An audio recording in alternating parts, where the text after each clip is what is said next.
You're the one who's crazy. Where are you going to go? How are you going to survive? It isn't safe out there. I'd rather take my chances than stay put. We're getting as far away from this place as possible. This stuff's gotten out of hand. You don't have to go. Your house will protect you. You have everything you need to survive. No way. It's safer out in the woods. No, it's not. You don't know what's out there. Thousands are leaving the city with no food and water. I hear the bridge has collapsed. How are you going to get to the other side of the river? I know a different route. Don't worry. Listen to me. The dollar just crashed. People are killing each other for supplies. Remember Greece? Remember Venezuela? So long as you hunker down, you've got nothing to worry about. Well, we're bugging out, and that's that. Our bug-out location isn't that far away. We've got a lot more supplies there, and enough gas to reach it in 4 or 5 hours. Good luck, then. You're going to need it. Use your walkie-talkie to let us know you're safe, okay? Okay. The two families hugged each other with tears in their eyes.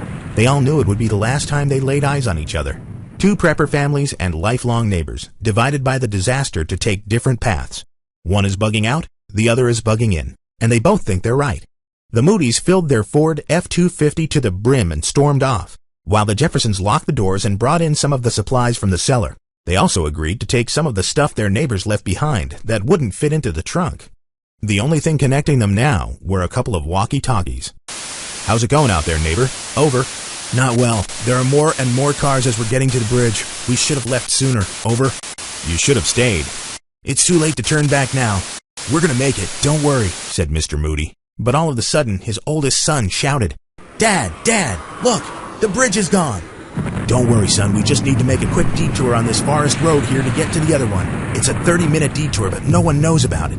All of a sudden, the car slows down rapidly, skids into a ditch, and stops. Darn it! Flat tire.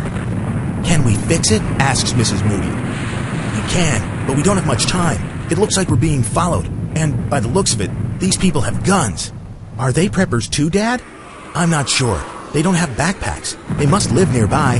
Looks like they're coming for our car and supplies. We need to continue on foot and cross that river one way or another. Everyone grab your bug-out bags and let's go. Still there, neighbor? Yeah, our car broke down. We're leaving it here because we're being followed. Without the car, it's going to take us at least a couple of days to get to our bug-out location, and we're going to have to camp in the woods. But Dad, how are we going to cross the river with our backpacks? They're way too heavy. His kid knew what he was talking about. We have no choice. We have to get rid of these guys, and fast. Wait, where's your little sister? Is she still in the car? No, she was right behind me. Look, those two men got her. They've kidnapped her. Everyone head for the river. I'm going back to save her. Neighbor, you're not going to make it. Neighbor? Neighbor? Are you still there? That was the devastating moment they lost radio contact. The Jeffersons were safe, but the Moody's had run out of luck. 30 minutes into the bug-out, and they've already lost their car and their youngest daughter. They can't go back because their town streets were death traps. They have no place to lay their head, limited supplies, and the bug-out retreat was 60 miles away. They were done. Fortunately, the story I just told you is fiction, but it does help me prove a point, that bugging out isn't for everyone. I wanted to show you how things could go down in a disaster or crisis if you were to evacuate despite having the best bug-out vehicle, the most well-equipped backpack, and the most carefully laid-out plan. Bugging in is always plan A, while bugging out is a means of last resort. Preppers, survivalists, trained military soldiers, and veterans are getting themselves and their families ready to bug in, unless they really have no choice. Why? Because angry mobs, looters, rapists, wild animals, roadblocks, collapsed bridges, and law enforcement are just a few of the things that could not only stop you in your tracks, but downright kill you if you're not prepared to handle them.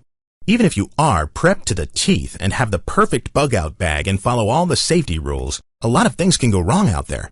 You're still alone and vulnerable in open space, running away from disaster as well as from people who won't hesitate to kill you for a sip of water. Carrying a 50-pound backpack or a tactical vest, driving like a race driver among other cars and panicked people, ditching your broken vehicle and continuing on foot, making shelter, cooking, cleaning wounds, defending yourself. All of these are challenging even for trained military soldiers, let alone for average people like you and me, who wake up all of a sudden in the woods with limited supplies.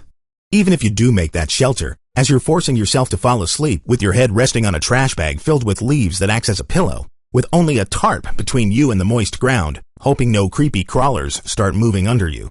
Will you be able to keep your optimism the next day?